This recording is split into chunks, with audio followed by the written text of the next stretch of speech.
Hello, welcome back to my channel again. Ang araw ngayon ay Biyernes mga tinda, September 5. September ano pala? Friday. Tama, September 6, 2024 mga tinda. September 6 pala, hindi September 5. Kahapon pala ang September 5. So kahapon nandito yung Nestle product mga tinda. So nagpaabiso sila na ang Nescafe Stick ay magmahal na siya. So, sa sunod na linggo, pagbalik nila ang Nescafe Stick ay mahal na. So, medyo kulang tayo sa kaperahan makatinda para makapag-imbak. So, kumuha lang tayo ng 4 na case. Dalawang case pala kasi may stock na ako doon na 2, 4 lang pala. At saka yung premium stick, noong isang linggo din, nag-abiso siya na magmahal din ang premium stick. Pero, wala tayo ng kapirahan na pondo mga katinda kasi ang dami natin mga ibang bibilihin na i-focus natin sa Nescafe. May mga, ang beer ko ngayon, hindi na ako nag-imbak mga katinda, medyo sa una kong tindahan na medyo iba na ang nagbantay, medyo humina yung mga beer doon sa mga tindahan. So dito, may sasakyan.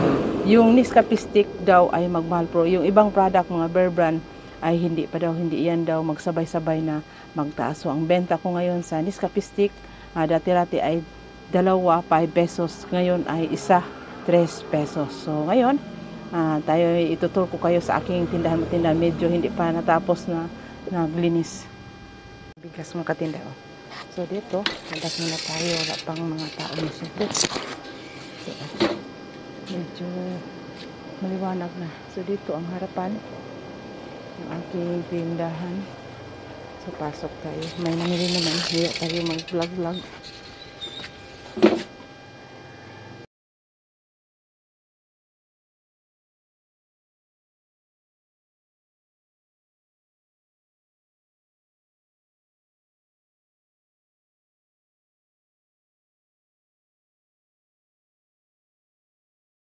So dagdag natin kita sa ating tindahan mga ampaw. So itong sitsaro na yellow at saka pula, ang benta ko nito ay 7. So 3.20 yung benta ko nito. Saka itong ampaw, 9 yung kapital, benta ko nito ay 12 pesos. So may 3 pesos ako sa 30 na piraso. So may 90 pesos ako. Nakabayad ako nito ng 990. Kasi 120 ito per bag. So dagdag kita ito sa ating tindahan, yung mga anak-inik mga tinda ito mga ito, may mga stock pa ko doon sa likuran, i-display ko ngayong umaga. So dito, yun na ating mga stocks. May tao na naman, di tayo makapagpatuloy. Medyo di matuloy-tuloy yung pag-vlog natin mga medyo marami nang namimili. So yun, hindi ko pa na-display itong Nestle product kahapon. Masampo itong mga Milo na sachet, saka itong Magic Sarap. Kasi may mga stock pa ko doon na beer brand. Ang dami pa. Medyo hindi malakas yung bintahan ngayong buwan na ito. Yung Agosto, aywan ko lang na nag-September na tayo. Yung sugar, ang benta ko nito ng kilo ay 68. Ang 1/4 ay dito ako malaki ng tubo. 19 ang 1/4, 34 ang 1/2 kilo. So dito, yung itlog ko, dami na akong itlog. Hindi na ako maubusan. So dito ang mga pilas-pilas sa harapan. So, i-refill natin yung ibang mga kulang-kulang. Medyo may mga ano naman. So, kunti na lang refill. So, itong mga sa manok ko, nagdag kita din ito. Kahit may pados, 3 pesos tayo.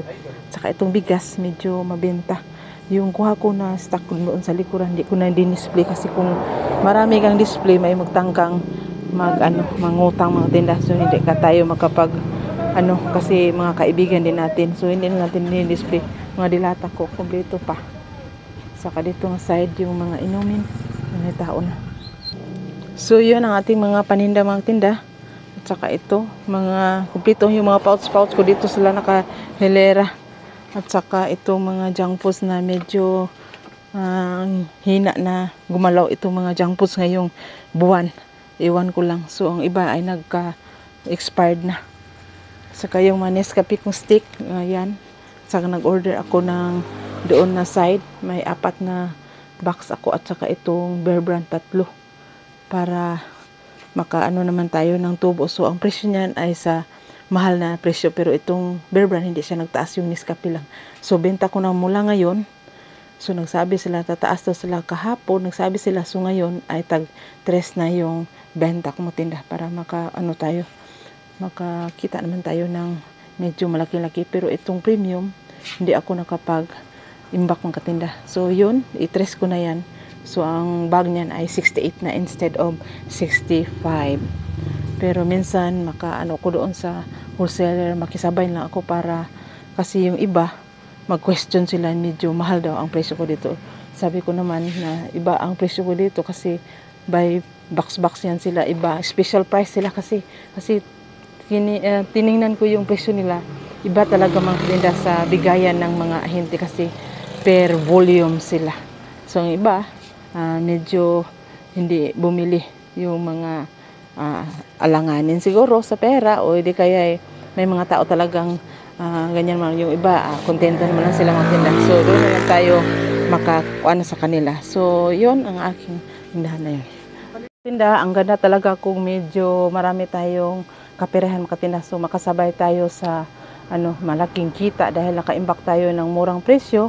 So iano natin sa mataas na presyo pero kontento lang tayo makatinda. Di natin kaya. So yun lang muna ang aking masishare makatinda na medyo nabitin tayo, medyo marami nang namimili kasi ang oras na ngayon ay anong oras na ba? 6:31 na.